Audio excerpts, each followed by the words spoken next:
Hello बच्चों, कैसे हैं आप लोग। देखिए, आज हम लोग सीखेंगे चक्रवृद्धि ब्याज के बारे में।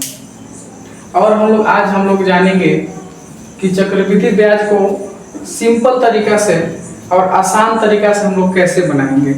ठीक है, देखिए चक्रवृद्धि ब्याज को सबसे पहले जानते हैं कि चक्रवृद्धि ब्याज को इंग्लिश में कहा जाता है कंपाउंड इंटरेस्ट। क्या कहा जाता है? कंपाउंड इंटरेस्ट, जिसको हम लोग कहते हैं चक्रवृद्धि ब्याज। क्या कहते हैं? चक्रवृद्धि ब्याज कहते हैं।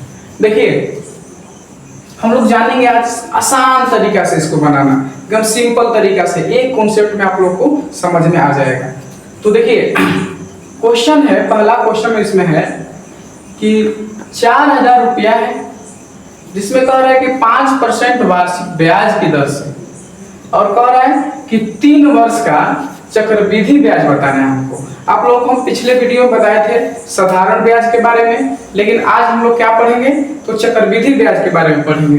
देखिए, क्वेश्चन कह रहा है, लेकिन हम लोग इसका देखिए फॉर्मूला होता है, इसका सूत्र होता है कि पहले हम लोग क्या निकालेंगे? तो मिश्र धन निकालते हैं। इसका क्या निकालते हैं? मिश्र धन।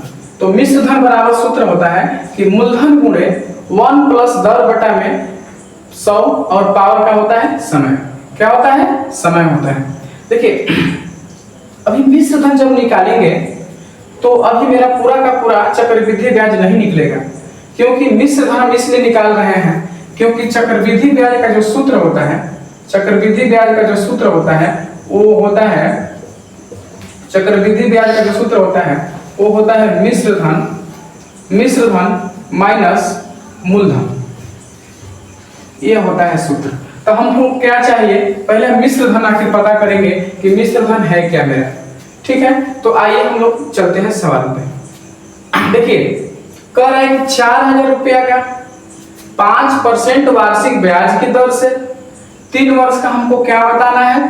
तो चक्रवृद्धि ब्याज बताना है।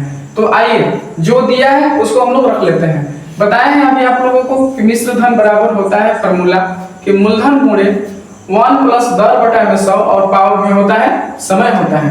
तो देखिए, मिश्र धन तो दिया नहीं है, हमको मिश्र धन निकालना है। तो हम लोग क्या दिया है? मूलधन दिया हुआ है। कितना दिया हुआ है? 4000 दिया हुआ है। तो लिख लेते हैं, मूलधन की जगह पर 4000, गुना है तो गुना कर लीजिए यहाँ पे, और कह रहे हैं 1 है तो 1 प्लस का प्लस दर। देखिए कितना परसेंट वार्षिक दर दिया है? तो दिया है 5% वार्षिक ब्याज की दर से। तो यहाँ पे दर की जगह पर रख लीजिए 5%, तो बटा में 100 है तो रख लीजिए 100 का 100। अब कह रहे हैं कि पावर में हमको समय, पावर में समय दिया है कि नहीं दिया है? देखिए यहाँ पे दिया है 3 वर्ष। कितना वर्ष दिया है? 3 वर्ष दिया है। तो हम लोग समय की जगह पर क्या रखेंगे? 3 रख लेते हैं। ठीक है, चलिए अब इसको हम सोल्व करते हैं आगे। देखिए, आप यहाँ कटा है तो कट रहा है तो कटा लीजिए। 5 एकम 5 और 20 5 का क्या होता है? 100 होता है। कट गया। चलिए यहाँ पे लिखते हैं हम लोग 4000 है तो लिख लीजिए 4000, गुना है तो गुना। अब कह रहा है कि 1 है तो लिख लीजिए 1, प्लस है तो प्लस, ऊपर भी 1 बचा है, नीचे भी कितना बच गया है? 20। अब पावर में कितना दिया हमको? पावर में दिया है 3 दिया है। ठीक है, देखिए हम लोग यहाँ पे 2 तरीका से कर सकते हैं।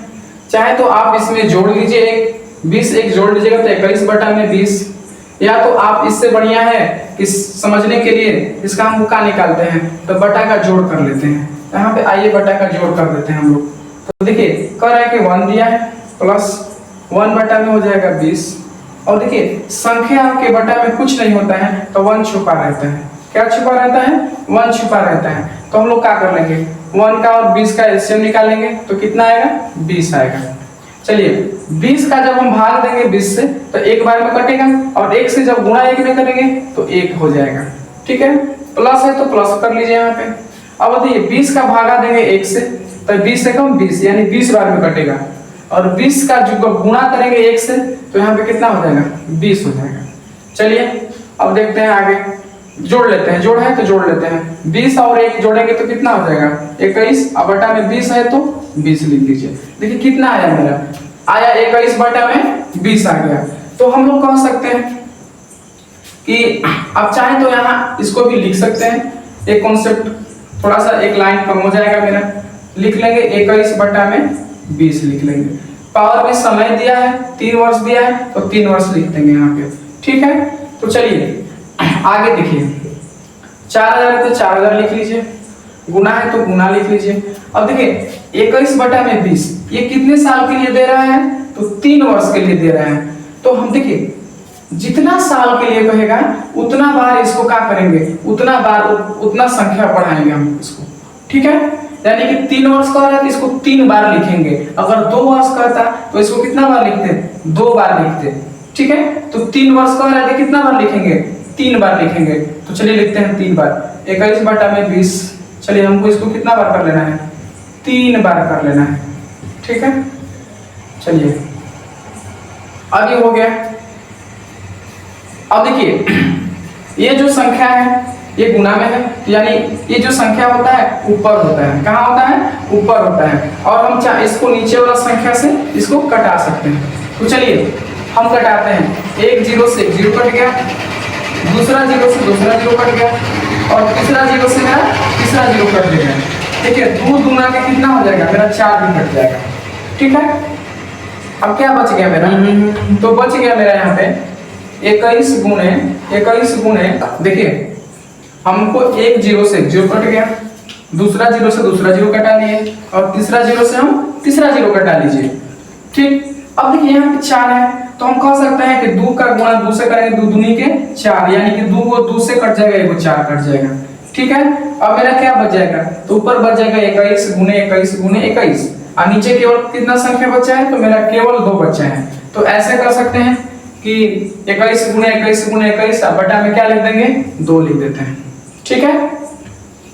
अब देखिए जब हम 21 गुणे 21 यानी कि 3 बार 21 का गुणा करेंगे तो मेरा आएगा 92 61।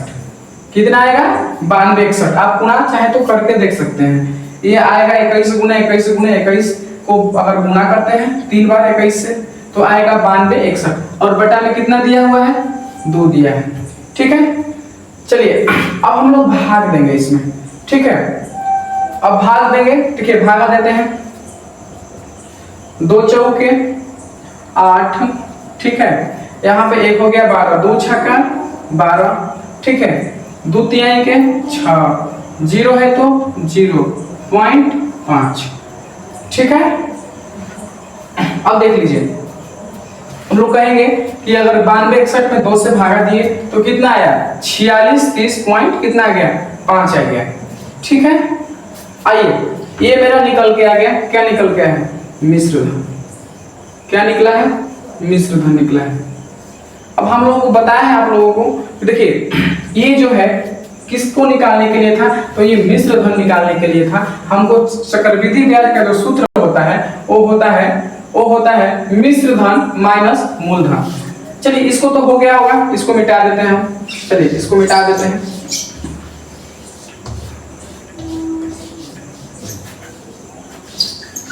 चलिए देखिए अब मेरा मिश्र धन तो निकल गया, कितना निकल के आया है, तो कह सकते हैं 46 30.5, ठीक है। और हमको माइनस है तो माइनस लगा दीजिए। अब देखेंगे मूलधन पता करेंगे कि मूलधन कितना है मेरा, तो मूलधन कितना दिया हुआ है, तो मूलधन मेरा 4000 दिया हुआ है। कितना दिया हुआ है, तो 4000 दिया हुआ है, ठीक है। अब देखिए अब हमको क्या करना है, 46 30.5 में से हमको 4000 घटा देना है, तो कितना आएगा, तो बचेगा 630.5, यानी कि क्या हो गया, ये बचा 6, सही है। अब देखिए ये मेरा क्या हो जाएगा, ये मेरा हो जाएगा चक्रवृद्धि ब्याज। क्या हो जाएगा, चक्रवृद्धि ब्याज। ये निकल के आया मेरा आंसर, ठीक है। आइए आप लोगों को उम्मीद होगा कि आप लोगों को बिल्कुल समझ में आया होगा, ठीक है। धन्यवाद।